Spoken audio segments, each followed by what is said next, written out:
1장 5절부터 8절인데요. 야고보서만 보는 것은 아니고요. 이제 기도에 관한 말씀을 좀 찾아보려고 하는데 특히 기도 응답을 막는 것들에 관해서 좀 살펴보려고 합니다. 기도 응답을 막는 것들을 좀 살펴보려고 합니다. 야고보서 1장 5절부터 8절입니다. 야고보서 1장 5절부터 8절. 저희가 지금 그 경배에 대해서 살펴봤고 또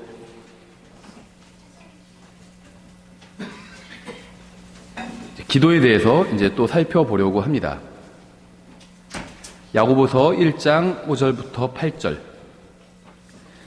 그러니까 하나님 말씀을 공부하고 또 저희가 하나님께 바르게 경배하고 또 기도하는 것. 이것은 이제 지역교회의 가장 본질적인 이런 일 중에 하나입니다. 그래서 저희가 지역교회로 모여 있잖아요. 그래서 이 지역교회로 모인 가장 본질적인 이유 세 가지가 바로 하나님께 경배하기 위해서 모인 것이고 또 하나님의 말씀을 가르치고 배우기 위해서 모인 겁니다.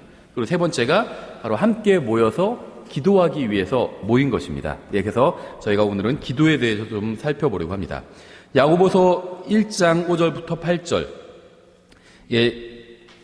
약간 긴데요. 저희가 한번 다 같이 읽어보겠습니다. 5절부터 8절까지. 자, 5절부터 시작. 너희 중에 어떤 사람이 지혜가 부족하거든 모든 사람에게 너그러이 주시고 꾸짖지 아니하시는 하나님께 구하라. 그리하면 그것을 그에게 주시리라. 그러나 그는 믿음으로 구하고 조금도 흔들리지 말지니라. 흔들리던 자는 마치 바람에 밀려 요동하는 바다 물결 같나니 그 사람은 자기가 무엇을 주께 받을 줄로 생각하지 말라. 두 마음을 품은 사람은 자기의 모든 길에서 안정이 없느니라. 아멘. 잠깐 기도하겠습니다. 하나님 아버지, 주님께서 주신 이 말씀으로 인해서 감사드립니다. 저희가 주님의 말씀대로 또 주님의 말씀을 따라 저희가 기도할 수 있도록 또 도와주시기 원합니다.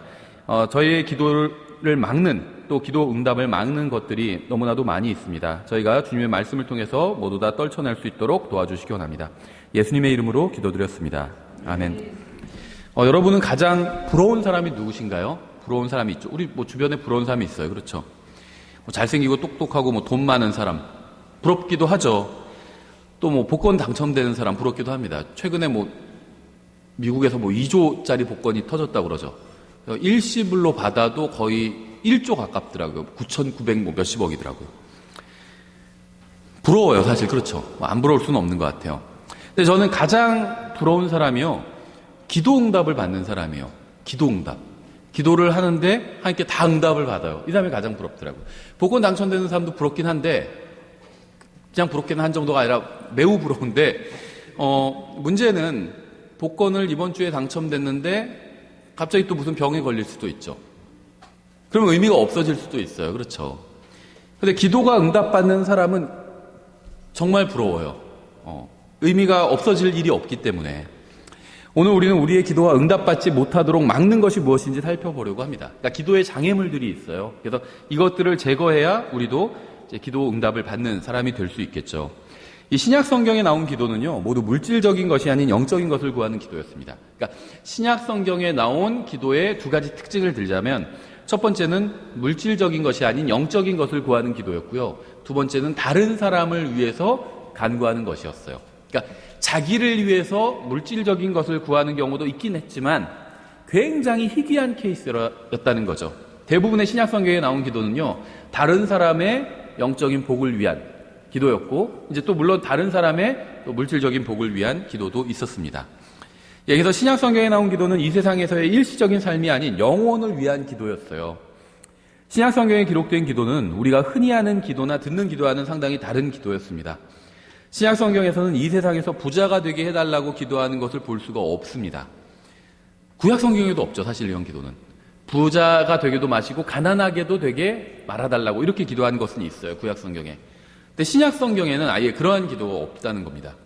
신약 성경에서는 물질적인 것이나 육신적인 것을 구하는 기도를 전혀 볼 수가 없습니다. 신약 성경에 나온 기도는 항상 영적이고 영원한 것들과 관련이 있습니다. 우리가 바른 것을 하나님의 뜻대로 구한다 할지라도 우리의 기도가 응답받지 못하는 경우들도 있습니다. 그러니까 이제 잘못된 것을 구하면 기도 응답을 받지 못하겠죠. 바른 것을 하나님의 뜻대로 구해도 응답받지 못하는 경우도 있다는 거예요. 먼저 한 가지 사실을 분명히 말씀드리면요. 저는 진리의 말씀을 바르게 나누어야 한다고 믿습니다. 하나님께서는 서로 다른 시대의 사람들은 서로 다른 방식으로 다루신다고 믿어요. 그러니까 크게 보면 구약시대의 사람들과 신약시대의 사람들을 다른 방식으로 다루신다고 믿습니다. 주님께서는 노아에게 방주를 만들라고 말씀하셨지 저에게 방주를 만들라고 말씀하신 적은 없어요. 주님께서 저에게 하신 말씀은 예수 그리스도를 믿으라는 것이었습니다. 그리고 예수님을 전하라는 것이었죠. 주님께서는 저에게 성전에 가서 제사를 드리라고 하지 않으시고 예수 그리스도를 믿으라고 말씀하셨어요. 저는 하나님께서 각기 다른 시대의 사람들은 다른 방법으로 다루신다고 믿습니다. 그러니까 모든 사람을 다 은혜로 대해 주시지만 또 모든 사람들에게 하나님의 말씀에 대한 믿음을 요구하시지만 각기 다른 방식으로 다루신다고 믿어요. 그러나 구약 성경의 대부분이 저에게 교리적으로 해당되지 않는다는 이유로 구약 성경에 기록된 어떤 거룩함에 대한 모든 말씀들이 저의 신앙생활과 전혀 관계가 없다고 생각하지는 않습니다. 구약 성경에 기록된 대부분의 90% 이상의 말씀들은 교리적으로 저에게 해당되는 말씀들은 아니에요. 가나안을 정복하라든지 이게 저에게 주신 말씀은 아니죠. 하지만 구약 성경에 보면요, 거룩함에 관한 말씀들이 있습니다. 이런 말씀들은 저와 굉장히 깊은 관계가 있다고 믿습니다. 저는 은혜로 구원받았어요. 아무것도 하나님께서 앞에서 한 게 없는데 구원을 받았다는 거예요. 하나님은 은혜가 충만하신 분이죠. 근데 동시에 하나님은 또 거룩하신 분입니다. 저는 성경도 거룩한 책이라고 믿습니다. 성경엔 어떤 사람이 간음한 이야기가 나와요. 마치 막장 드라마 소재 같죠. 간음한 이야기가 나오지만 그것이 결코 사람이 죄를 짓게 만들진 않는다는 거예요. 그리고 간음한 이야기가 나오지만 그걸 읽는 사람들이 나는 이렇게 하지 말아야겠다. 이걸 피해야겠다. 이렇게 경각심을 갖게 만들어준다는 겁니다. 왜냐하면 성경은 거룩한 책이기 때문이에요. 거듭난 사람들 안에 거하시는 영도, 성령님도 거룩하신 영입니다. 성령님의 특징이 여러 가지가 있는데 가장 첫 번째 가는 특징이 바로 거룩하다는 거죠. 거룩하신 하나님께서 거룩한 영으로 거룩한 책을 통해 믿는 사람들을 거룩하게 하시려고 합니다. 구약 성경은 우리에게 하나님이 어떤 분인지 알려주고 있어요. 그러니까 구약 성경이 그리스도인들에게 주는 많은 유익이 있는데요. 그러니까 말씀드린 것처럼 구약 성경은 우리에게 어떤 교리적인 직접적인 우리와 관련은 없어요. 우리에게 교리적인 어떤 명령을 하고 있는 것은 아니라는 겁니다. 그렇죠. 안식일을 지켜라 이런 말씀이 있지만 그것은 우리와 관련이 없다는 거예요. 왜냐하면 안식일을 주님께서 지정하신 이유는 안식일 그 자체를 위해서가 아니라 사람들을 쉬게 하기 위해서 안식일을 지정해 주신 거죠. 왜 사람들이 쉬어야 될까요? 육체 안에 있기 때문이에요. 그래서 하나님께서는 언젠가 인간은 진정한 안식을 해야 된다는 걸 모형으로 알려주시기 위해서 이 안식일이라는 걸 제정해 주셨거든요. 근데 우리는 예수님을 믿고 예수님 안에 들어와서 우리의 영혼이 안식하고 있습니다. 그래서 우리에는 안식일을 꼭 지켜야 될 이유가 없어요. 교리적인 이유가 없다는 겁니다. 그렇죠. 그러니까 이렇게 구약 성경에서 하시는 말씀이 우리에게 교리적으로는 우리와 관련이 없다는 겁니다. 대부분의 경우엔. 하지만 이 구약 성경이 우리에게 굉장히 큰 유익을 주고 있는데요. 구약 성경은 하나님이 어떤 분이신지를 우리에게 가르쳐 주고 있다는 거예요. 이게 왜 중요하냐면요. 우리는 예수님과 만나게 되죠. 언제인지는 모르지만 예수님과 만나게 됩니다. 오늘 밤일 수도 있고 오늘 오후일 수도 있고요. 1년 후일 수도 있고 10년 후일 수도 있고 30년 후일 수도 있죠. 언제인지는 몰라요. 성경에 그 날이 나와 있지 않고 아무도 모른다고 했습니다. 언제인지는 모르지만 언젠가 우리는 주님과 공중에서 만나서 그때부터 영원히 함께 있게 됩니다. 주님과. 근데 이 구약 성경은 우리가 영원히 함께 있게 될 분이 어떤 분인지에 관해서 아주 상세히 설명해 주고 있다는 거예요. 그래서 우리는 구약 성경을 열심히 연구를 해야 됩니다. 하나님께서는요, 나는 주라 변치 아니하나니 이렇게 말씀하셨어요. 말라기에서. 하나님께서 자신이 변하시는 분이 아니라고 말씀하셨습니다. 변덕쟁이가 아니라는 거예요. 오늘은 이랬다 내일은 저랬다 하시는 분이 아니라는 겁니다. 동일하신 분이라는 겁니다. 다시 말하면 우리가 구약 성경을 연구해서 하나님에 대해서 알게 된다면 우리가 앞으로 만나게 될 하나님도 영원히 그 모습으로 계속 계시다는 거예요. 만일 하나님께서 성령님에 의해 거듭나지도 못한 십자가 이전에 살던 자신의 백성이 거룩하기를 원하신다면 거듭나고 성령님께서 내주하시는 사람들이 의롭게 살기를 얼마나 더 원하실까요? 구약 성도들이 있고 신약 성도들이 있죠. 근데 구약 성도들은요, 성령 구원 받긴 했지만 성령님에 의해서 거듭난 사람은 아니었어요. 신약 성도들만 거듭난 사람들입니다. 근데 하나님께서는요, 거듭나지 못한 구약 성도들도 거룩하기를 원하셨습니다. 그렇다면 신약 성도들은 훨씬 더 거룩하기를 원하신다는 거죠. 구약 성경을 통해서 말씀하신 대로 그리스도인들이 거룩함을 추구해야 한다는 것은 이 율법주의에 속박시키는 것이 아니라 참된 자유를 누리게 하는 겁니다. 참된 자유는요, 하나님의 말씀대로 사는 데 있고요, 하나님과 그분의 말씀을 존중하는 데 참된 자유가 있어요. 그렇죠. 그리스도인은 자유롭습니다. 그러나 자유롭다는 것은 죄로부터 자유롭다는 것이지 의로부터 자유롭다는 게 아니에요. 그러니까 죄를 짓지 않을 자유가 생겼다는 겁니다. 진리가 너희를 자유롭게 하리라, 이 말씀은요, 진리이신 예수님을 받아들이고 믿으면 그 다음엔 자유롭게 아무 죄다 져도 된다, 이런 말이 전혀 아니라는 거예요. 구원받기 전에, 진리를 받아들이기 전에 무엇이 진리인지 것인지 모를 때는요, 죄의 종이었습니다. 그래서 죄를 지을 수밖에 없었어요.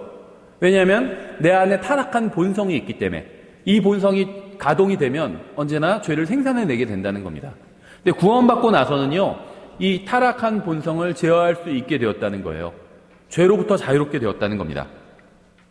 바울 서신에 기록된 것이 아니면 그리스도인은 지키지 않아도 된다고 생각하는 사람들이 있어요. 극단적인 세대주의자들인데요. 근데 그렇지 않습니다. 바울 서신에서 명백하게 반대하고 있는 게 아니라면 성경의 다른 곳에서 말씀하신 것도 지켜야 됩니다. 무슨 얘기냐면요, 이 구약 성경은 교리적으로 나에게 직접적으로 하시는 말씀이 아니라고 말씀을 드렸죠. 1차적으로 구약 성경은 주로 유대인들에게 하시는 말씀입니다. 직접적으로는 신약 성경이 그리스도인들에게 하시는 말씀인데요, 특히 바울 서신이 직접적으로 그리스도인들에게 하시는 말씀이라고 볼 수가 있습니다. 다만 우리가 주의할 것이 무엇이냐면요, 구약 성경에서 하시는 말씀이라 해도 바울 서신과 모순되지 않는 말씀이라면 그리스도인들에게 해당되는 말씀이라는 거예요. 그렇죠.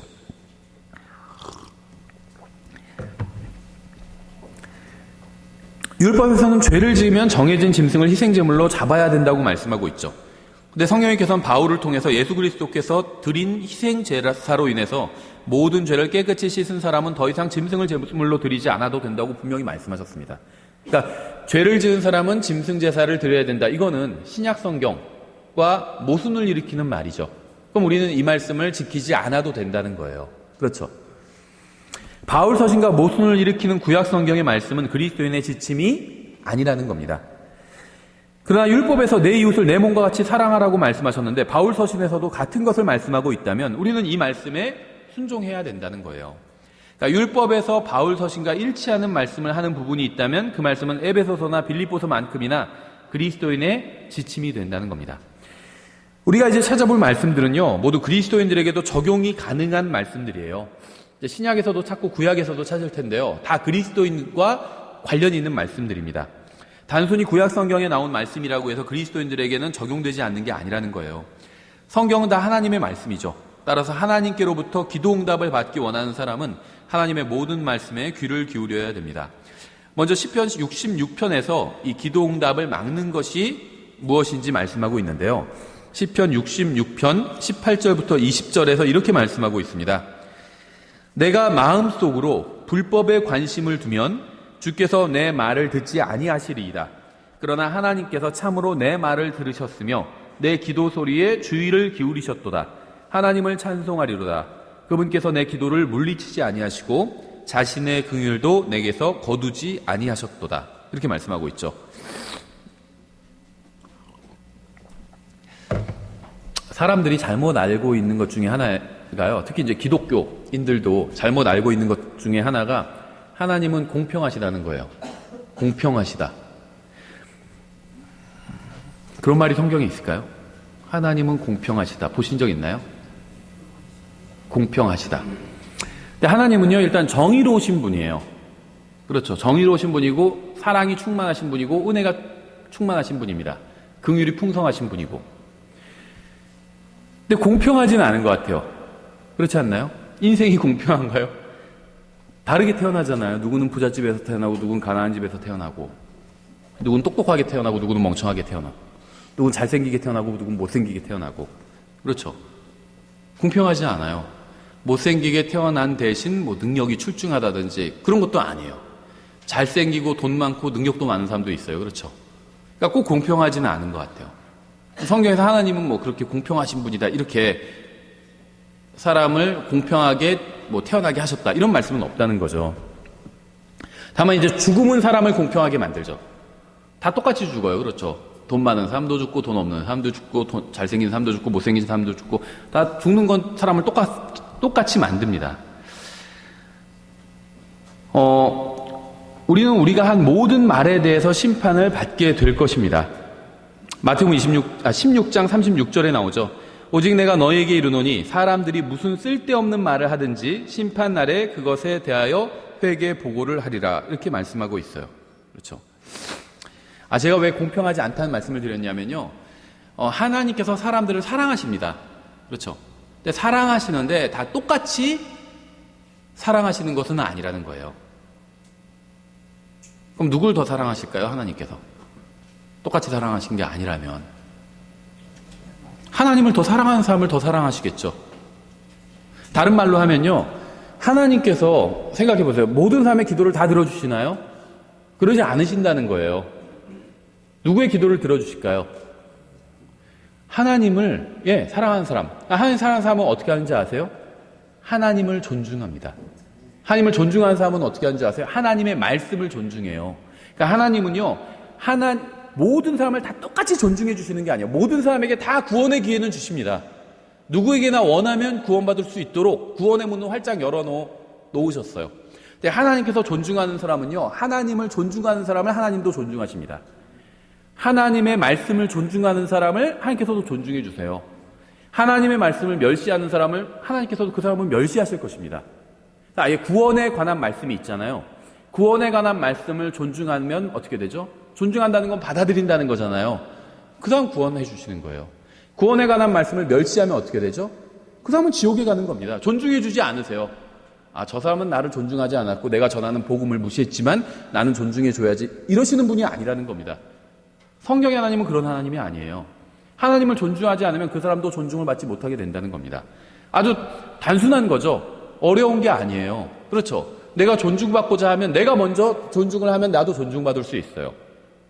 인간관계도 그렇잖아요. 내가 상대방을 존중해야 존중해 주잖아요. 나는 저 사람 무시하지만 저 사람은 나를 존중해 줬으면 좋겠다. 이렇게 생각하는 건 어리석은 생각이에요.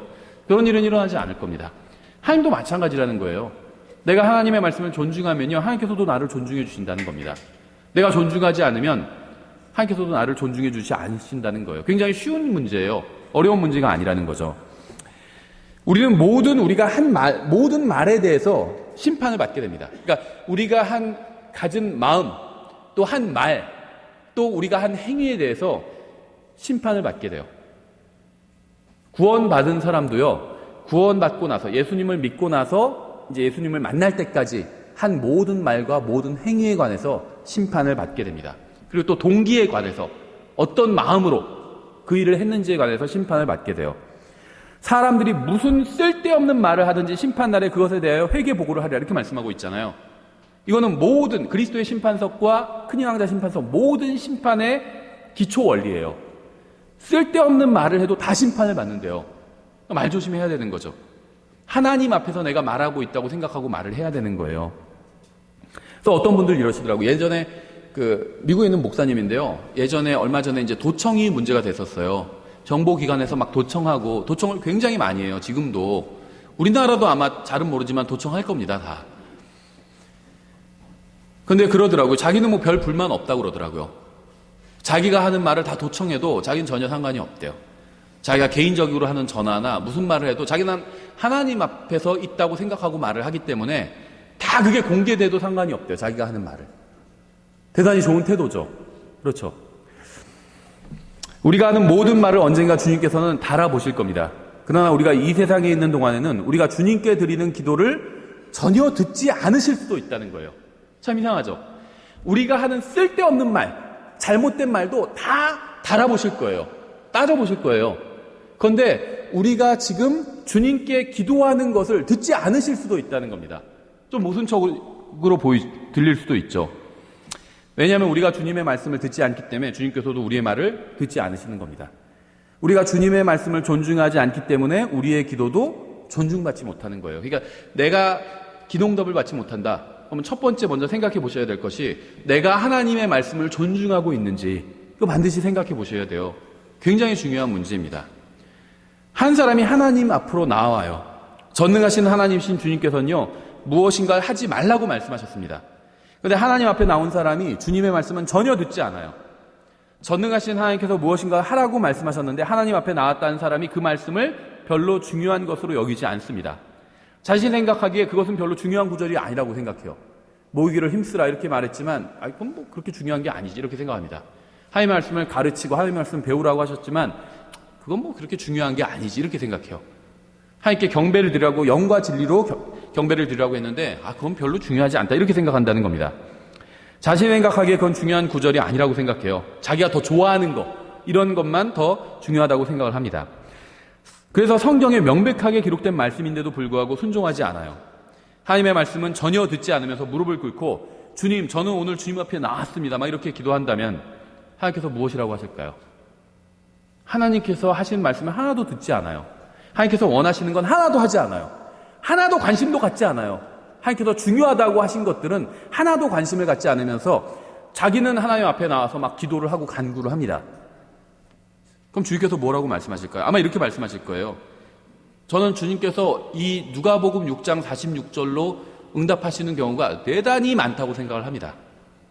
너희는 나를 불러 주여 주여 하면서도 어찌하여 내가 말하는 것들은 행하지 아니하느냐. 그렇죠. 말로는 주님이라고 하면서 주님 말씀 듣지도 않고 또 이미 들어서 알고 있는 것도 있잖아요. 행하지도 않아요. 그러면서 앞에서 주님이라고 부르고만 있어요. 여러분이 하나님이라면 어떻게 하실까요? 그러니까 우리가 왜 기도응답을 받지 못하는지는요, 이건 뭐 어렵고 복잡한 문제가 아니고요, 막 다른 어떤 깊은 영적인 뭐가 숨어있는 그런 게 아니라는 거예요. 입장 바꿔 생각해 보면 돼요.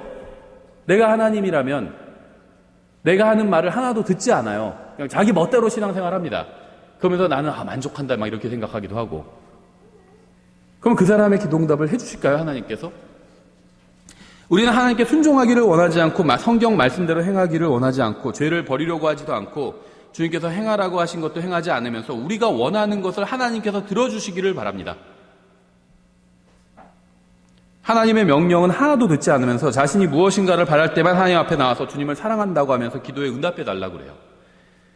주님께서는 그러한 기도에 절대로 응답해 주지 않으실 겁니다. 우리보다 작은 분이 아니에요. 하나님의 옛날에 하나님의 보좌를 움직이는 기도, 이게 90년대 그 중반에 베스트셀러였어요. 기독교 그 서점에서. 다 읽어봤었거든요, 저도. 하나님의 보좌를 움직이는 기도. 기도를 열심히 하면 그 책을 쓴 분은 막 열 몇 시간씩 기도한대요, 하루에. 대부분 뭐 방언 기도고, 그 다음에는 막 뭐 들어달라는 기도예요, 다. 하나님의 기도 열심히 10시간씩 하면 하나님의 보좌를 움직일 수 있다는 거예요. 예. 주님께서는 그런 기도에 응답해 주지 않으십니다. 왜냐하면 주님이라고 부르면서도 주님의 말씀은 전혀 듣지 않기 때문이에요. 그러한 사람에게는 죄와 욕망과 탐욕과 우상숭배가 주인이에요.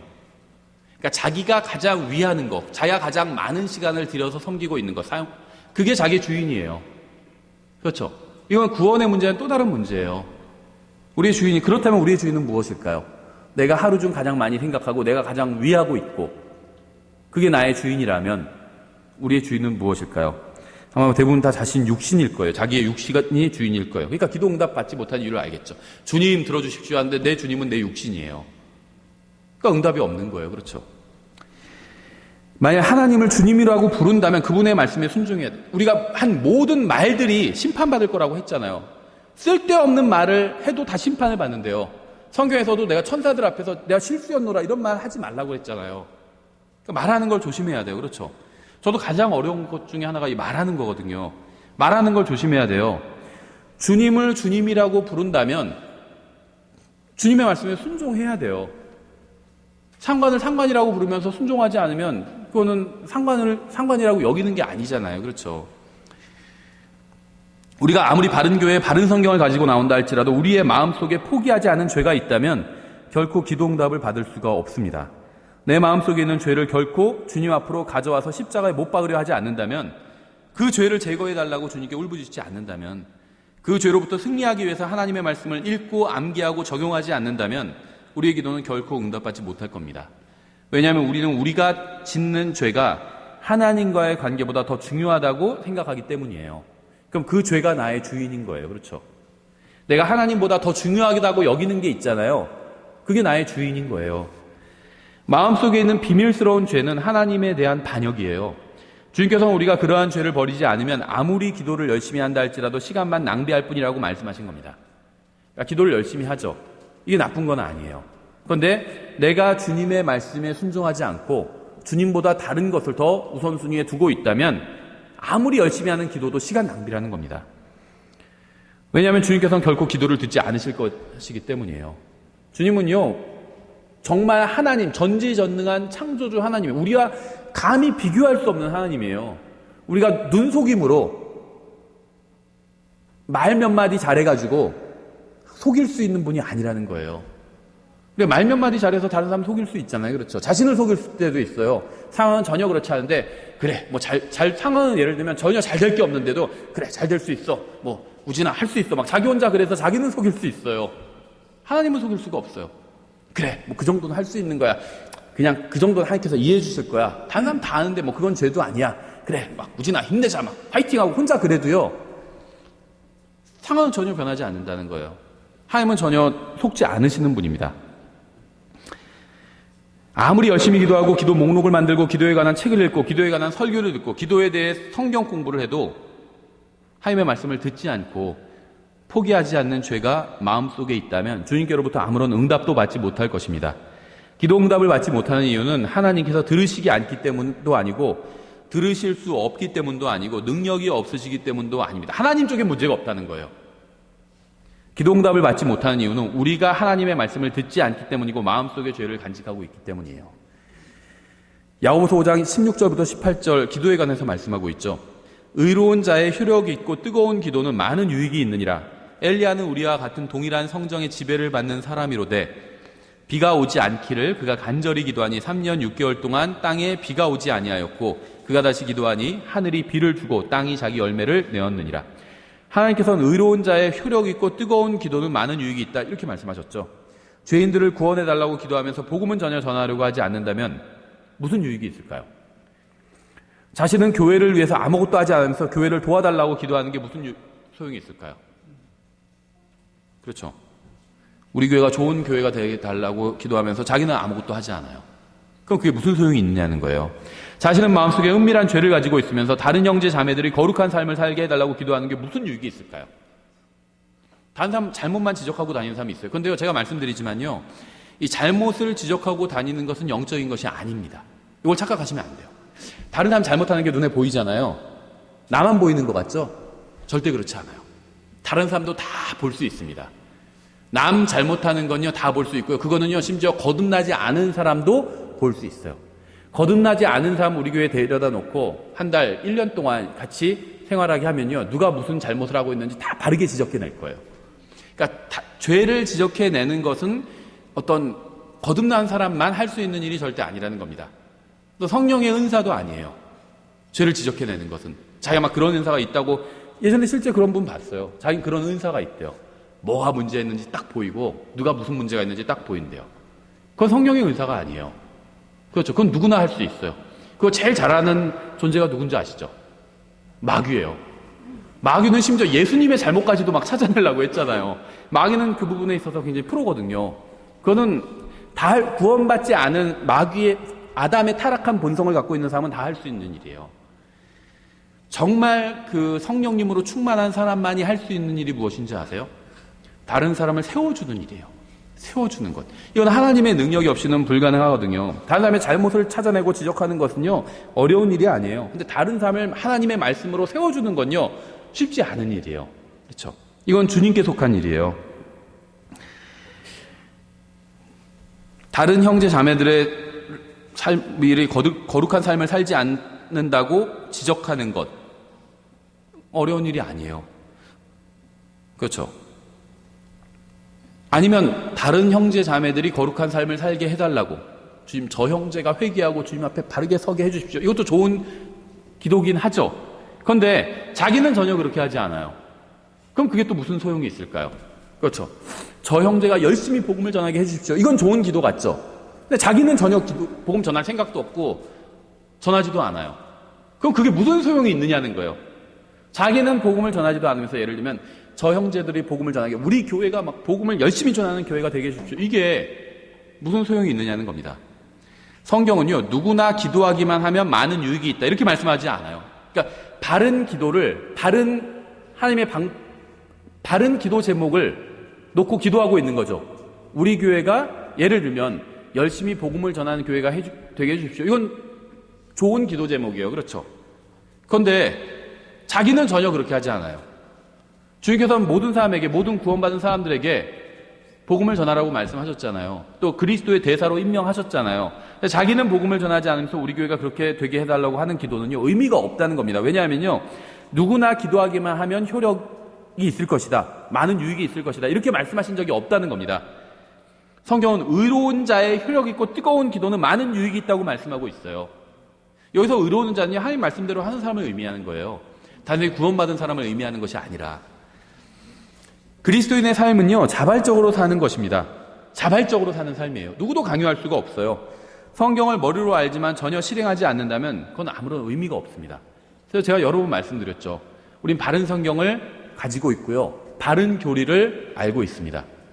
근데 안타깝게도 그냥 사실을 말씀드리는 거예요. 우리 주위에 있는 많은 교회들에선 바른 성경도 없고요, 바른 교리도 몰라요. 그렇죠. 그럼 이 부분만 본다면 우리가 훨씬 우월하죠.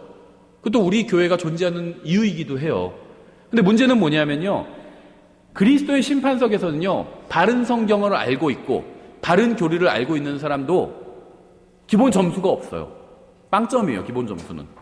그러니까 잘못된 성경을 보고 있고 잘못된 교리를 알고 있는 사람, 교리를 잘 모르는 사람도 빵점이고요, 바른 교리를 알고 있는 사람도 빵점이라는 겁니다. 똑같이 빵점이에요.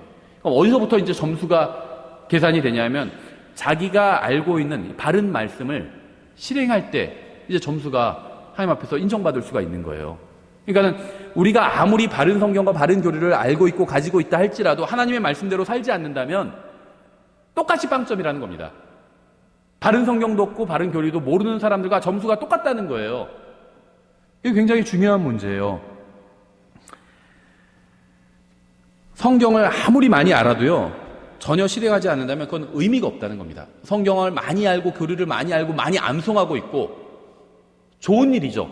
나쁜 게 아니에요. 전 지금 이게 잘못됐다는 말을 하는 게 아닙니다. 좋은 일인데요, 아무리 성경을 줄줄 꿰고 있다 할지라도 그 말씀대로 살지 않는다면 의미가 없다는 겁니다. 왜냐하면 이 말씀의 능력이 있죠. 살아있고 능력이 있어요. 하나님의 말씀은 능력이 있는데요, 이 능력이 언제 발현되는지 아세요? 말씀대로 살 때 발현이 돼요. 말씀을 내가 배우고 암송할 때 발현되는 게 아니에요. 예를 들면 이거나 똑같아요. 예를 들면 남편들이 아내를 사랑해야 된다는 말씀을 배우죠. 성경에서, 에베소서에서. 다른 데서도 말씀하고 있어요. 아내를 사랑해야 된다고. 그렇죠. 그럼 그 말씀을 내가 배우고 그게 진리라는 것도 알고 있어요. 그렇죠. 그리스도인은 특히 아내를 사랑해야 됩니다. 예수님께서 우리를 사랑해 주신 것처럼 아내를 사랑해야 돼요. 이걸 알고 있는데 집에 가서 아내 얼굴을 보니까 열받아서 주먹으로 한 대 쳐버렸어요. 그러면 이거는 의미가 없어요. 그렇죠. 누구도 유익을 주지 못해요. 나도 유익하지 않고 아내한테도 유익하지 않고 아이들한테도 유익하지 않아요. 그렇죠. 그러니까 내가 머리로는 알아요, 아내를 사랑해야 된다는 걸. 근데 내가 실행을 하지 않아요. 화가 나면 그냥 막 때려버리고. 그럼 그건 나에게도 다른 사람에게도 누구에게도 유익을 주지 못한다는 겁니다. 그게 지금 우리의 현실이에요. 제가 그냥 이해하기 쉽게 얘기를 했을 뿐이지 하나님의 말씀을 알아요. 근데 하나님의 말씀대로 살지 않아요. 오히려 하나님의 말씀과 반대로 살고 있어요. 그게 이건 아내를 사랑해야 된다는 걸 알고 있지, 바른 걸 알고 있는 거죠. 그런데 아내를 때리고 그러면 반대로 살고 있는 거잖아요. 그렇죠. 그러면 이 사람은 아내를 사랑해야 된다는 사실을 알고 있으니까 100점이다. 아니면 그래도 60점은 된다. 하나님께서 그렇게 평가하실까요? 빵점이고 오히려 마이너스 점수 나와요. 저도 옛날에 학교 다닐 때 시험을 보잖아요. 마이너스 점수가 나오는 경우들이 있었어요. 왜 그러냐면요. 이제 OX 문제로 교수님이 문제를 냈는데 틀리면 그냥 0점 처리해주면 좋은데 틀릴 때 마이너스 처리를 해주시거든요. 그래서 다 틀리면 마이너스 100점이 돼요. 반 틀리면 마이너스 50점이 돼요. 그러니까 반 맞으면 보통 50점이잖아요. 반만 맞으면 50점, 마이너스 50점 해서 0점이 돼요. 그러니까 이게 잘 선택을 해야 돼요. 이게 잘못 쓰면은, 그러니까 아예 안 쓰면 그냥 0점 처리해줘요. 그러니까 모르면 OX 하지 말라는 거예요. 그런 경우 있다는 거예요. 하나님 말씀 아는데 살지 않아요. 전 오히려 빵점도 아니고 마이너스 처리해 주실 것 같아요. 하나님께서. 그러지 않나요? 똑같은 짓 하고 있는 거예요. 우리가 얼마나 웃겨요. 아내를 사랑해야 된다. 막 잘 알고 아내의 사랑에 대한 시험 문제 있으면 다 풀고 100점도 맞고 하는데 집에 가서는 아내를 막 때려요. 그게 무슨 소용이 있냐는 거예요. 하나님 말씀 잘 알고 있고 다 암송하고 있고 줄줄줄줄 나오는데 하나님 말씀대로 살지 않아요. 똑같은 거예요. 전혀 다르지 않아요. 그렇죠? 의미 없다는 겁니다. 하나님 앞에서. 하나님의 말씀을 아내를 사랑해야 된다. 이걸 아는 건 중요합니다. 의미가 있어요. 그 자체로는. 근데 그건 점수화될 수는 없다는 겁니다. 하나님 앞에서 아무런 의미가 없어요. 그것만 아는 건. 실행해야 능력이 있어요. 아내를 실제 사랑해서 자기를 희생해서 그렇죠. 밥도 한 그릇만 있는데 여보가 더 먹어 하면서 더 주고 자기가 실행해서 사랑을 보인다면 그 가정이 화목하게 되겠죠. 능력이 어떤 뭔가가 일어난다는 거예요. 하나님 말씀도 마찬가지예요. 그 말씀대로 살면 내 생각과 좀 달라요. 그래도 그 말씀대로 살면요. 이 말씀이 능력을 발휘하게 된다는 겁니다. 그러니까 왜 나의 삶엔 별로 능력이 나타나지 않는지 그 이유를 알겠죠. 말씀대로 살지 않기 때문이에요. 그리스도의 삶을 살려고 하는데 뭐 별로 능력이 느껴지는 게 하나도 없어요. 왜 그런지 아세요? 말씀대로 살지 않기 때문이에요. 말씀대로 살면 능력이 나타날 겁니다. 성경은 우리가 은혜의 왕자 앞으로 담대히 나아갈 수 있다고 말씀하고 있어요. 성경은 믿는 사람들은 하나님의 자녀라고 말씀하고 있습니다. 그래서 우리는 예수 그리스도를 통해서 지성소에 들어가 하나님께 나아갈 수가 있는 겁니다. 이건 엄청난 일이에요. 구약시대는요, 감히 꿈도 못 꿨어요. 대제사장도 1년에 단 한 번만 들어갔죠, 지성소에. 그런데 신약시대는요, 아무나 하나님의 존전 앞에 원하면 어느 때든지 나갈 수 있다는 거예요. 새벽 3시에도 나갈 수도 있고요. 어디서도 나갈 수 있다는 거예요. 이건 엄청난 일이에요. 우리는 지성소에 들어가서 하나님의 이스라엘의 거룩하신 분께 말씀을 드릴 수가 있다는 겁니다. 그것은 우리의 더러운 죄를 가지고 들어가기에 적절한 장소는 아니죠. 예수 그리스도로 인해서 우리가 주님 앞에 담대히 나아갈 수 있는 것은 사실이지만 우리는 깨끗한 손과 깨끗한 발과 깨끗한 마음과 깨끗한 생각으로 나아가야 돼요.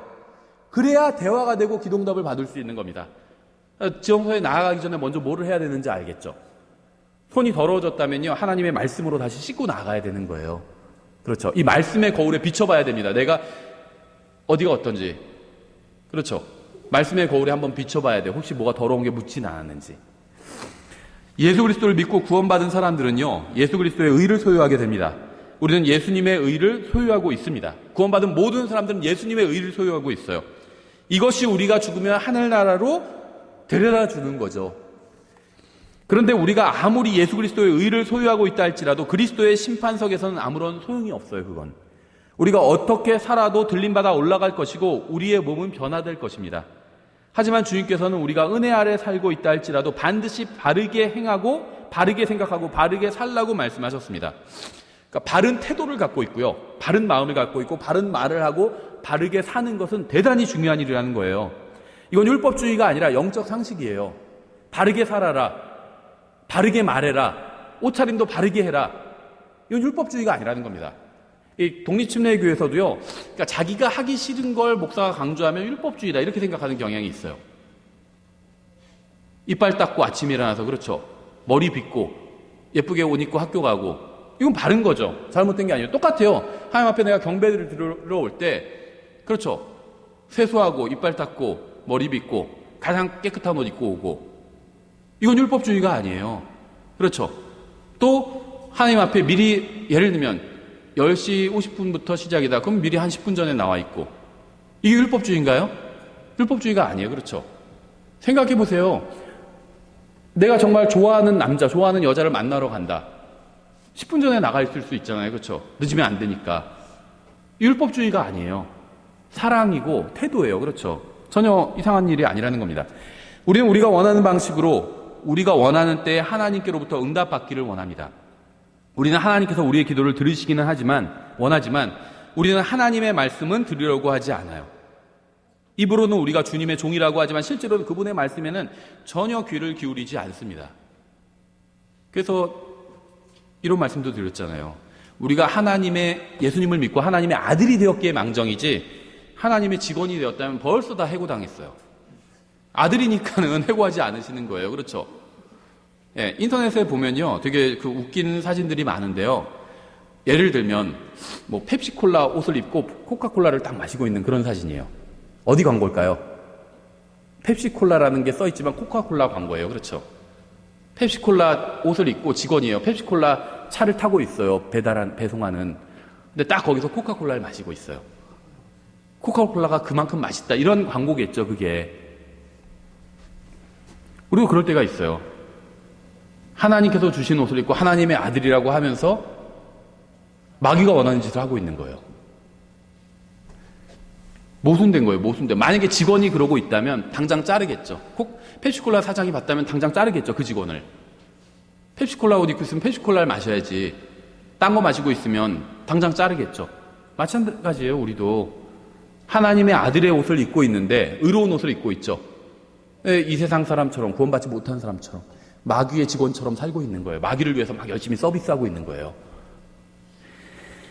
우리의 기도가 응답받지 못하는 둘째 이유는요, 오늘 본문을 다시 보시면요, 5절부터 8절에 너희 중에 어떤 사람이 지혜가 부족하거든 모든 사람에게 너그러이 주시고 꾸짖지 아니하시는 하나님께 구하라. 그리하면 그것을 그에게 주시리라. 그러나 그는 믿음으로 구하고 조금도 흔들리지 말지니라. 흔들리지는 자는 마치 바람에 밀려 요동하는 바닷 물결 같나니 그 사람은 자기가 무엇을 주께 받을 줄로 생각하지 말라. 두 마음을 품은 사람은 자기의 모든 길에서 안정이 없느니라. 주님께서 만일 우리가 두 마음을 품는다면 절대로 하나님께로부터 응답을 받으리라고 기대도 하지 말라고 말씀하고 있습니다. 응답은 고사하고 기대도 하지 말래요. 성경의 어떤 부분은 사실이라고 생각하고 다른 부분은 그렇지 않다고 생각하거나, 성경의 어떤 말씀은 실행해야 되지만 다른 부분은 실행하지 않아도 된다고 생각하거나, 성경의 어떤 부분은 좋아하고 다른 부분은 싫어하거나, 성경의 어떤 부분에는 순종하고 다른 부분은 무시하지 말라는 겁니다. 이게 두 마음을 품은 거예요. 한쪽 하나 구절, 내 마음에 드는 구절은 좋아해요. 근데 내 마음에 들지 않는 구절은 싫어해요. 그거는 그대로 안 해도 돼 이렇게 생각하고, 그러면 그게 두 마음을 품고 있는 겁니다. 우리는 하나님이 필요하다고 생각할 때만 하나님 앞에 나와요. 이게 문제예요. 하나님께서 문제를 해결해 주시면 다시 하나님 없는 삶으로 돌아가 버립니다. 그래서 하나님께서 우리에게 문제를 주시는 거예요. 그래야지 계속 하나님 앞에 나오니까. 문제를 해결해 주시면 하나님 없는 삶으로 돌아가 버려요. 자기 마음대로 살다가 하나님이 필요할 때만 기도하고 필요가 충족되면 다시 자기 마음대로 삽니다. 성경은 두 마음을 품은 사람은 무엇을 주께 받을 줄로 생각하지 말라고 말씀하고 있죠. 야고보서 1장은 하나님의 축복과 선물과 하나님께 나오는 자들에게 주시는 모든 좋은 것들에 대해서 말씀하고 있습니다. 그런데 하나님께로부터 무엇인가를 받기를 원하면서 하나님은 원하지 않는 사람들도 있어요. 하나님께서는 결코 조롱당하지 않으십니다. 먼저 하나님의 왕국과 그분의 의를 구해야 나머지 모든 것을 더해 주실 거예요. 요한복음 15장 7절에 너희가 내 안에 거하고 내 말들이 너희 안에 거하면 너희가 원하는 바를 구하라. 그러면 그것이 너희에게 이루어지리라. 주님께서는 아무렇게나 살면서 원하는 것을 구하면 응답해 주시겠다고 약속하신 적이 단 한 번도 없습니다. 주님께서는 자신의 말씀 안에 거하는 사람들에게 그들이 구하는 것을 응답해 주시겠다고 말씀하셨어요. 말씀 안에 거한다는 게 뭔지 아세요? 말씀대로 산다는 거예요. 내가 하는 모든 행위가요, 말씀 안에 있다는 겁니다. 그러니까 말씀이 있어요. 나는 그 안에서 걷고 그 안에서 행한다는 겁니다. 그게 말씀 안에 거하는 거예요. 말씀에서 하지 말라고 한 짓을 내가 하죠. 그럼 그건 말씀 밖에 거하고 있는 거예요.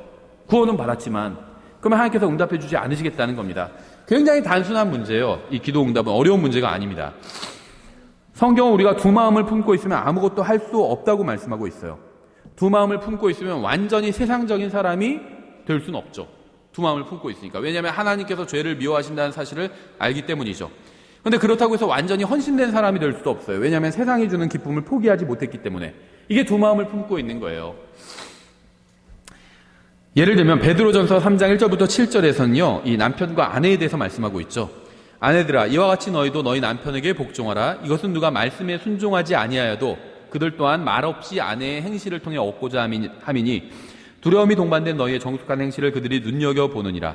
너희의 단장은 머리를 닦고 금으로 치장하며 옷을 차려입는 그런 외적 단장으로 하지 말고 오직 마음에 감추어진 사람으로 하되 썩지 아니하는 것 즉 온유하고 조용한 영의 장식으로 할지니 그것은 하나님의 눈앞에서 지극히 값진 것이니라. 옛적에 하나님을 신뢰한 거룩한 여자들도 이런 방식으로 자기 남편에게 복종하여 자기를 단장하였나니 사라가 아브라함을 주라 부르며 그에게 순종한 것 같이 너희가 잘 행하고 어떤 놀라운 일에도 두려워하지 아니하면 그녀의 딸들이 되느니라. 남편들아 이와 같이 너희도 지식에 따라 그들과 동거하고 아내를 더 약한 그릇이요 또 생명의 은혜를 함께 상속받을 자로 여기고 존중하라. 그래야 너희 기도가 방해를 받지 아니하리라. 성경은 이와 같이 아내는 남편에게 복종해야 되고 남편은 아내를 사랑해야 한다고 말씀하고 있죠. 먼저 자매님들, 성경에서 항상 자매님부터 얘기하니까 여러분의 기도를 방해하는 게 무엇인지 아세요? 자매님들이 기도하시는 게 있잖아요. 그 기도를 방해하는 게 무엇일까요? 결혼하신 자매님들, 하나님의 말씀에 의하면 여러분이 남편과 바른 관계에 있지 않다면 여러분의 기도는 응답받지 못할 겁니다. 하나님께서 남편에게 복종하라고 말씀하셨어요. 너희보다 잘난 남편에게 복종하라고 하지 않으셨습니다. 훌륭한 남편에게만 복종하라고 하지도 않으셨어요. 하나님께서는요, 그냥 남편이면 남편에게 복종하라고 하셨어요. 남편이면 되는 거예요. 잘난 남편, 훌륭한 남편, 이게 조건이 아니에요. 그리하여야 너희 기도가 방해를 받지 아니하리라 이렇게 말씀하셨죠. 여자의 머리는 남자고 남자의 머리는 그리스도입니다. 성경은 그리스도인 자매에게 사라가 아브라함을 주라고 부르며 순종한 것처럼 그렇게 순종하라고 말씀하셨어요. 그래야 기도가 방해를 받지 않을 것이라고 말씀하셨습니다. 하나님은 질서의 하나님이에요. 하나님의 질서를 무시하고 하나님께 기도에 응답해 달라고 하는 것은 이건 아무런 소용이 없습니다. 하나님의 말씀에 순종해야 되죠. 그래도 남편에게 순종하는 게 참 너무하다 이렇게 생각하시는 분들도 있을 텐데요. 왜냐하면 남편이 항상 의롭고 말이 되고 훌륭한 일만 하는 게 아니거든요. 이상한 짓을 할 때도 많이 있어요. 그렇죠? 아내가 봤을 때는 이건 남편에게 순종하라는 건 너무하다 이렇게 생각할 수 있는데요. 이게 사실은 너무할 수도 있어요. 제가 봐도 남편에게 순종하는 것이 너무한 그런 경우들도 있어요. 그럴 때 이제 어떤 분들 따지거든요. 어떤 자매님들이. 하나님의 말씀에 하나님은 남편에게 순종하라고 하셨는데 근데 이 남편이 엉뚱한 걸 자꾸 하려고 한다. 그러면서 순종을 요구한다. 그럴 때 내가 어떻게 해야 되냐? 그러니까 하나님의 말씀대로 하면 남편에게 순종해야 되는데 이상한 짓을 하게 돼요. 자기도. 남편이 이상한 짓을 자꾸 하는데. 그런데 그렇다고 하나님의 말씀대로 하지 않으면 그러니까 남편이 이상한 짓을 하려고 하니까 내가 순종하지 않으면 그럼 또 하나님의 말씀을 어기게 되는 거잖아요. 그렇죠? 좌충수를 둔 거예요. 자기가. 문제의 원인은 자매님에게 있어요. 미안하지만. 왠지 아세요? 왜 그런 사람을 남편으로 골라서 고민을 하고 있어요? 그런 사람 고르지 말지. 성경 어디에서 그런 사람 고르라고 했어요? 네. 자매님은요, 이제 결혼하신 분은 이미 늦었어요. 어쩔 수가 없어요. 그런데요, 결혼하지 않으신 자매님들이 잘 들어야 돼요. 어떤 사람을 골라야 되냐? 뭐 구원받고 킹제임 성경 믿고 전천연주의 믿고 뭐하고 이런 소용없어요. 이게 아니라 내가 순종할 수 있는 남편을 고르면 됩니다. 그렇죠? 내가 순종할 수 있는 남편을 고르면 돼요. 이미 잘못된 사람을 고르는 사람은요, 이건 뿌린 대로 거둔 거예요. 그러니까는 말씀드린 대로 남편이 이상한 걸 요구해요. 그러면 하나님께서 남편에게 순종하라고 하셨죠. 근데 하나님 말씀대로 순종해서 남편에게 순종하면 결국 이상한 짓을 나도 하게 돼요. 그래서 잘못된 거죠. 근데 그렇다고 해서 남편의 말을 듣지 않고 남편이 이상한 짓을 하자고 하니까 내가 그걸 거부해요. 그러면 하나님의 말씀을 거부한 거죠. 하나님 남편에게 순종하라고 하셨으니까. 그럼 어떤 걸 선택해야 될까요? 어떤 걸 선택해야 될까요? 그냥 덜 악한 걸 선택하면 됩니다. 어차피 둘 다 죄예요. 남편이 죄를 짓자고 하면 남편한테 순종해야 되는데 남편한테 순종하면 죄를 짓게 되면 그것도 죄죠. 그런데 남편이 죄를 짓자고 하니까 내가 그걸 거부해요. 그러면 하나님의 말씀을 어기게 되는 거죠. 그것도 죄죠. 둘 중에 더 작은 죄를 선택하면 돼요. 근데 둘 다 하나님 앞에 가서는 어느 걸 선택해도 하나님 앞에 가서는요 심판을 받게 될 거예요. 그래서 자기가 순종할 수 있는 남편을 선택하는 게 중요한 거예요. 그렇죠? 이걸 가르쳐야 돼요. 자녀들에게도. 넌 돈 많은 사람 누구랑 뭐 결혼해라. 이게 아니라 네가 순종할 수 있는 남편과 결혼해라. 이걸 가르쳐야 돼. 어머니가 딸에게 가르쳐줘야 되는 거예요. 봐라. 내가 그렇게 결혼하니까 얼마나 좋니? 라고 하든지 내가 그렇게 못해서 얼마나 고생이니? 둘 중에 한 가지 얘기를 해줄 수 있겠죠. 이걸 가르쳐주는 거예요. 결혼 안 하신 자매님은 이걸 반드시 생각해야 돼요. 내가 순종할 수 있는 남편과 늘 찾는 거. 그게 제대로 된 남편을 찾는 거예요. 형제님 경우도 마찬가지예요. 아내를 사랑하라고 했는데 도저히 이게 불가능합니다. 막 이런 사람도 있거든요. 너무 어렵다고. 가장 어려운 계명이라고 자기한테. 자, 이웃을 사랑하는 거 그거는 쉽겠다고. 아내를 사랑하기 어렵다고. 누구 잘못일까요? 자기가 사랑할 수 있는 여자를 선택해야 돼요. 구원받고 정말 사랑할 수 있는 여자를 선택해야 돼요. 그렇죠? 근데 처음엔 사랑할 수 있는 여자라서 선택했는데 하는 짓을 보니까 전혀 아니더라 이러는데 그걸 미리 봤어야죠. 그렇죠. 미리 봤어야. 사귈 때 그걸 보는 거예요. 다른 걸 보는 게 아니라. 그렇죠. 예. 그래서 자매님은 내가 순종할 수 있는 남자를 고르셔야 되고요. 형제님은 내가 사랑할 수 있는 여자를 고르셔야 됩니다. 그러면 이제 하나님의 명령에 순종하기가 너무 쉽잖아요. 그렇죠. 이게 굉장히 중요해요. 이걸 결혼하기 전에 반드시 배워야 될 게 이거예요. 저는 한 가지를 가르치면 이걸 가르치겠어요. 결혼하기 전에 반드시 처녀 총각을 모아놓고 가르친다면 이걸 가르치겠어요. 대단히 중요하거든요. 이게 아닌다면요, 다른 거 다 소용이 없어요. 형제님들 관해서 얘기하면 하나님께서는요, 남편에게도 말씀하셨죠. 하나님께서는 남편들의 영적 지도력을 가지고 가정을 인도해야 한다고 말씀하셨습니다. 근데 내가 하나님의 말씀대로 인도하려고 하는데요, 우리 집사람 말을 안 들어요. 이런 분도 있어요. 하나님의 말씀대로 안 하려고 해요. 하나님의 말씀대로 하려고 하는, 따라올 수 있는 사람을 선택했어야죠. 그렇죠. 나 하나님을 믿고 하나님의 말씀을 믿는데 그분께서는 남편이 머리고 아내는 남편에게 순종하고 따라와야 된다. 나는 이걸 포기할 수가 없다. 당신도 이걸 받아들이겠느냐 했을 때 예스 했을 때 그 사람과 결혼할 수 있는 거예요. 그렇죠. 그러니까 어떤 일이 있어도 정말 목숨 걸고 나를 따라올 수 있는 여자를 선택해야 돼요. 형제님들은. 그렇죠. 자매님들은 어떤 일이 있어도 순종할 수 있는 남자를 선택해야 되고 그건 문제가 없고 그러면요 가정 문제 거의 대부분이 사라집니다. 그래서 성경적 원칙대로 가정을 인도하고 가정의 필요를 공급해야 한다고 말씀하고 있어요. 이 가정에 대한 일단 가장 큰 책임은 남편이 지고 있습니다. 그렇죠. 남편이 일종의 대통령이에요. 아내는 총리고 내무부 장관이고 그렇죠. 아이들이 주님을 두려워하는 사람으로 성장할 수 있도록 지도해야 됩니다. 그렇죠. 또 아내를 사랑해야 한다고 말씀하고 있어요. 그래야 기도가 방해를 받지 않을 것이라고 말씀하고 있습니다. 그러니까 이제 기도가 왜 방해받고 있느냐? 첫 단추부터 잘못 깬 거죠. 이게 하나님 말씀이 이렇게 중요해요. 다른 거 자녀 양육도요. 다른 거 가르치는 게 자녀 양육이 아니에요.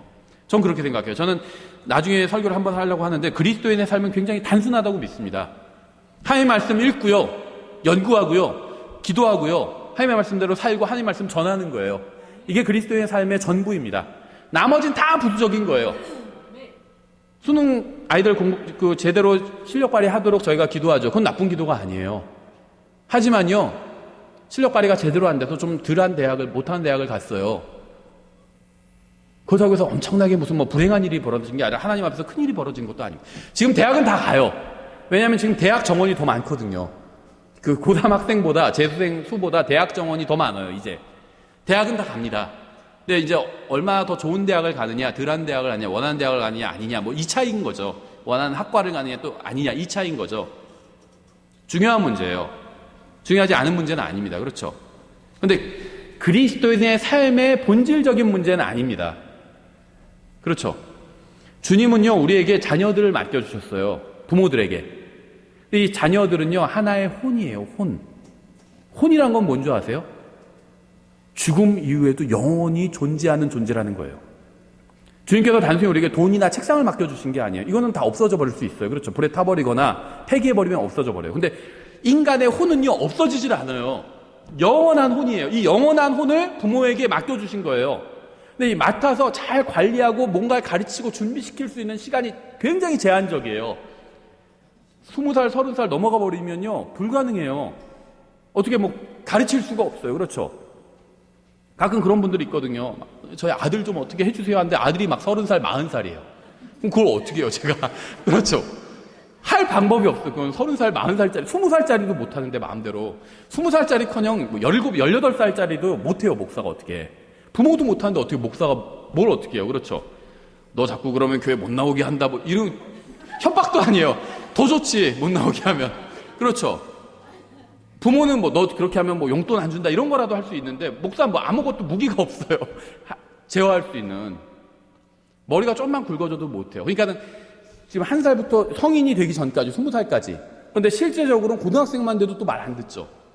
그러면 정말 10대 초반까지, 이때까지는 부모가 그래도 잡고 쥐고 흔들 수가 있잖아요. 그렇죠. 협박도 통하고, 너 그렇게 하면 너 어떻게 한다 하면 협박이 통해요. 그렇죠.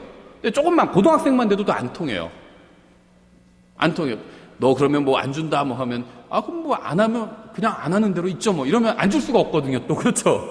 안 통해요. 그래서 협박이. 어떤 징계가 안 통한다는 거예요. 잘. 그러니까 우리에게 부모에게 주어진 시간은 굉장히 적어요. 그 시간을 아주 지혜롭게 활용해야 되는데요. 어떻게 하면 이 세상에서 잘 먹고 잘 사는 아이로 만들까가 아니라 어떻게 하면 정말 그리스도인다운 주님의 제자가 되게 할 수 있을까? 그걸 걱정하셔야 돼요. 근데 그리스도의 제자가 뭐 하는 사람들이죠? 하나님 말씀 연구하고요. 하나님의 말씀대로 살고요. 하나님 말씀 전하는 사람이 제자예요. 이렇게 안 해도 예수님만 믿으면 구원은 받아요. 근데 주님의 제자가 될 수는 없다는 거죠. 근데 주님의 제자가 되는 건요. 저희가 이제 지난 시간에 목요일에 이 자녀 양육에 대해서 신앙에서 공부했거든요. 자녀들 양육하라 이렇게 되어 있는데요. 영어로는 bring them up으로 되어 있어요. bring them up. 데리고 가라는 거예요. 데리고 가는 거예요. 데리고 오는 거예요. 이게 양육이거든요. 그러니까 너는 하나님의 말씀을 연구하고 하나님의 말씀대로 살고 하나님의 말씀을 전하는 사람이 돼.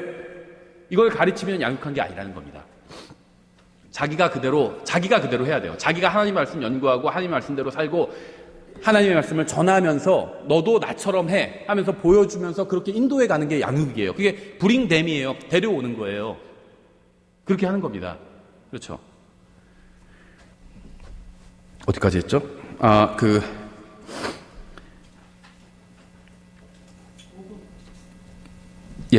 근데 제 설교 원고에는 번호가 없어요. 죄송합니다. 마태복음 18장 15절 이렇게 되어 있어요. 또한 만일 내 형제가 내게 범법하거든 가서 너와 그만 따로 있을 때 그의 허물을 그에게 일러주라. 만일 그가 내 말을 들으면 내가 내 형제를 얻었느니라. 하나님의 말씀이 정중함을 얼마나 중요하게 가르치고 있는지 보이시죠? 누군가 잘못을 하면 그 사람에게 개인적으로 가서 그의 잘못을 지적하라고 말씀하고 있어요. 굉장히 정중합니다. 성경은. 이것은 문제를 해결하는 아주 고귀한 방식이에요. 그러니까 문제를 어떤 잘못된 일이 교회에서 벌어지면 해결해야 되는데 아주 정중하게 해결을 해야 돼요. 특히 자기보다 나이가 더 많은 사람 같은 경우엔 가서 정말 정중하게 그 사람과 대화를 나누고 그 다음에 잘못을 이야기를 해야 됩니다. 그렇죠. 계속해서 다음 절에 그러나 만일 그가 내 말을 들으려 하지 아니하거든 너와 함께 한두 사람을 데리고 가서 두세 증인의 입으로 모든 말을 확증하라. 만일 그가 그들의 말을 듣기를 무시하거든 교회에 그것을 말하되 그가 교회의 말 듣기를 무시하거든 너는 그를 이교도나 세리같이 여기라. 그러니까 성경적 순서는 누군가 잘못을 범하면 먼저 한 사람이 가서 그에게 말하고 듣지 않으면 두세 사람이 가서 말하고 그래도 듣지 않으면 교회에 그것을 말하는 방법이죠. 그러니까 오늘날에는 완전히 반대가 되어버렸어요. 개인적인 권면 없이 바로 교회에서 광고해버려서 잘못을 범한 사람이 바로잡힐 수 있는 기회를 완전히 잃어버리고 맙니다. 주님께서는 잘못을 범한 형제를 바로잡기 위해서 반드시 해야 할 것을 말씀하고 있어요. 잘못을 바로잡기 위해서 할 수 있는 모든 것을 해야 됩니다. 왜 그럴까요? 마태복음 5장에서 이렇게 말씀하고 있어요. 그러므로 내가 내 예물을 제단으로 가져오다가 너를 대적할 어떤 일이 내 형제에게 있으면 거기서 기억하거든. 그러니까 이것은 여러분이 누군가에게 화를 내고 있는 것에 대해서가 아니라 누군가가 여러분에게 화를 내고 있는 것에 대한 말씀입니다. 무슨 말이냐면요. 내가 다른 사람에게 잘못했을 경우를 말씀하고 있는 거예요. 잘못된 마음을 가지고 있는 사람이 먼저 와서 관계를 바로 잡으려고 하지 않는 것에 대한 말씀이에요. 그러니까 바른 마음을 가지고 있는 사람이 관계를 잡으려고 해야 되는 거죠. 그러니까 예를 들면 내가 하나님 앞에서 바른 마음을 가지고 있어요. 그런데 관계가 잘못되어 있어요. 그럼 내가 먼저 손을 내밀어야 된다는 겁니다. 왜냐하면 바른 마음을 가지고 있지 않은 사람이 먼저 손을 내밀 확률은 없기 때문에.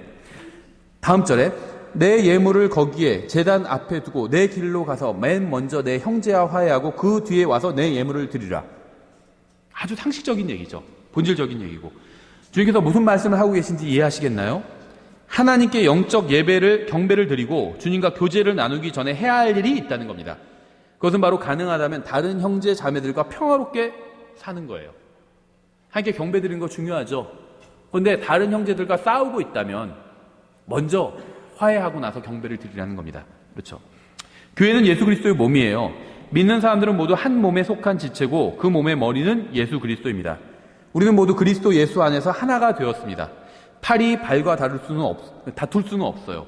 왜냐하면 팔과 다리는 하나이기 때문에 서로 연결되어 있습니다. 그러니까요, 저 사람도 구원받고 나도 구원받았으면 아무리 저 사람이 내가 보기에 싫어도 한 몸이에요. 그걸 인정해야 됩니다. 이게 굉장히 중요해요.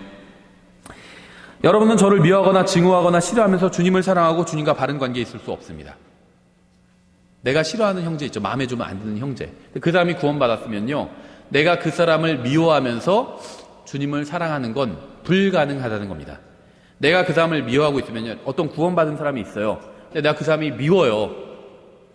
그러면요, 내가 주님을 미워하고 있는 것이다. 이렇게 보시면 됩니다. 구원받은 하나님의 자녀를 미워하면서 하나님을 사랑하는 건 불가능하기 때문이에요. 그렇죠? 성경은 자기가 본 자기 형제를 사랑하지 아니하는 자가 어찌 자기가 보지 못한 하나님을 사랑할 수 있으려. 하나님을 사랑하는 자는 또한 자기 형제를 사랑하라는 이 명령을 우리가 그분께 받았느니라. 이렇게 말씀하고 있습니다. 여러분이 아무리 하나님을 사랑한다고 고백해도 다른 형제를 미워하면 여러분은 하나님을 사랑하지 않는 겁니다. 왜냐하면 내가 미워하는 그 형제는 예수 그리스도의 몸을 이루고 있기 때문이에요. 그리고 예수 그리스도의 몸을 미워하는 사람은 예수님을 미워하는 것이기 때문입니다. 어떤 사람을 좋아하면서 형제님 머리는 좋지만 몸은 싫어요. 이럴 수는 없다는 거죠. 다 좋아해야 된다는 거예요. 그렇죠. 입으로는 하나님께 사랑한다고 고백하면서 다른 형제 자매를 미워하는 마음을 가지고 있다면 주님께서는 그 사람의 기도를 들어주실까요? 저를 사랑한다고 말은 해요. 근데 저희 아이들을 막 극도로 싫어해요. 제가 없을 때 막 꼬잡고 막, 예를 들면 그 사람이 저한테 부탁하면 제가 들어주고 싶을까요? 하나님도 마찬가지예요. 그렇죠. 우리가 말로는 하나님 사랑한다고 하는데 다른 형제를 미워하는 마음을 가지고 있어요. 그래놓고 기도를 합니다. 하나님께서 응답해 주실까요? 우리 마음을 아시는 하나님께서 응답해 주지 않으실 거라는 거예요. 주님께서는 우리가 미워하는 그 형제 자매와 관계를 회복하기를 원하십니다. 그리고 다시 주님께 나와서 주님을 섬기고 기도하고 교제를 나누기를 원하세요. 마음속에 죄가 있거나 두 마음을 품거나 가정생활이 엉망이거나 아내를 사랑하지 않고 남편을 순종하지 않고 그게 가정생활이 엉망인 거예요. 교회에서 다른 형제 자매와 적대시하고 있다면 결코 기도가 응답받지 못할 것입니다. 야고보서 5장에 이렇게 말씀하고 있죠. 너희 잘못들을 서로 고백하고 너희가 병고침을 받도록 서로를 위해 기도하라. 의로운 자의 효력 있고 뜨거운 기도는 많은 유익이 있느니라. 순서를 잘 보세요. 먼저 잘못들을 서로 고백해야 됩니다. 그리고 서로를 위해서 기도해야 돼요. 하나님의 말씀에 의하면 우리가 기도하기 전에 먼저 해야 할 일들이 있다는 거예요. 먼저 서로 잘못을 고백해야 됩니다. 그리고 서로를 위해서 기도해야 돼요. 그리스도 안에 있는 다른 형제 자매들과 먼저 관계 회복을 해야 된다는 거예요. 그래야 깨끗한 마음으로 하늘에 계신 하나님 앞에 나와서 기도할 수 있다는 겁니다. 다만 내가 관계 회복을 원하는데 손을 내미는데 그쪽에서 거부한다면 그건 어쩔 수가 없죠. 그렇죠. 그럼 이제 나는 하나님 앞에 당당히 나갈 수 있는 거예요. 그렇죠. 내가 먼저 손을 내밀 수 있는데도 손을 내밀지 않아 놓고 하나님 앞에 나가면 하나님 앞에 내 기도가 응답받지 못하지만 나와 잘못된 관계에 있는 사람이 있어요. 근데 내가 먼저 계속 손을 내밀고 있는데 그 사람이 계속 거부해요. 그건 내가 어쩔 수는 없죠. 그럼 나는 그 다음엔 하나님 앞에 나올 수는 있다는 거예요. 근데 그 사람은 기도응답을 받지 못하겠죠. 그렇죠. 저는요, 누구라도 저와 관계가 좋지 않은 사람이 관계 회복을 원하면 관계할 용의가 있어요. 그렇죠. 제가 잘못한 게 있다면 용서를 구할 용의가 있고, 누군가 저에게 잘못한 것이 있다면 용서해 줄 용의가 있어요. 왜냐하면요, 예수님의 십자가를 생각하면 누구도 용서할 수 있습니다. 누구도. 그렇죠. 왜냐하면 내가 미워하는 그 사람을 위해서, 내가 싫어하고 미워하는 그 사람을 위해서 예수님이 피를 흘려 죽으셨거든요. 그래서 예수님의 십자가를 통해서 보면요, 관계 회복을 못할 사람이 없어요. 다 받아줄 수 있어요. 예수님의 십자가를 통해서 보면. 성경은 먼저 다른 형제 자매들과 관계를 바르게 하지 않으면 기도가 방해받을 것이라고 말씀하고 있습니다. 성경에 따르면 오늘날 수많은 기도가 하나님께 올라가지도 못하고 있어요. 바른 기도인데도 올라가지도 못하고 있다는 겁니다. 우리는 성령님의 능력으로 다른 지체들과 관계를 회복해야 합니다. 그래야 하나님과 바른 관계를 맺고 교제를 나누고 기도가 방해받지 않을 겁니다. 기도 응답을 받기 원하시나요? 그러면 먼저 하나님의 말씀에 귀를 기울여야 돼요. 그래서 내가 이 말씀대로 하고 있는지 한번 점검해 봐야 된다는 겁니다. 비결은 한 가지예요. 기도 응답을 받는 비결은 한 가지예요. 오늘 우리가 여러 가지 살펴봤는데요. 기도 응답 받는 비결은 한 가지예요. 하나님의 말씀을 존중하는 겁니다. 그러면 주님께서도 여러분을 존중해 주시고요, 여러분의 기도에 응답해 주실 거예요. 하나님을 존중하는 사람은 하나님의 말씀을 존중하고요, 그런 사람은 하나님께서 그 사람도 존중해 주시고 그 사람의 기도도 존중해 주실 겁니다. 왜 내가 기도 응답을 받지 못하고 있는지, 왜 나의 기도가 하나님께 존중받고 있지 못한지 한번 생각해 보셨으면 좋겠습니다. 기도하겠습니다. 하나님 아버지, 저희가 주님을 아버지라고 부르면서 주님을 존중하지 않을 때가 너무나도 많이 있었습니다. 주님이라고 부르면서 저희가 주님의 말씀을 무시할 때가 너무나도 많이 있었습니다. 지금 이 시간 주님의 말씀 앞에 저희 자신이 스스로를 돌아볼 수 있도록 도와주시기 원합니다. 저희의 모든 잘못된 생각과 마음을 주님의 말씀으로 깨끗이 씻기 원합니다. 주님 도와주시기 원합니다. 예수님의 이름으로 기도드렸습니다. 아멘. 예, 다시 일어나셔서 찬송가 946장 주님께 찬양드리고 오전 경배를 마치겠습니다.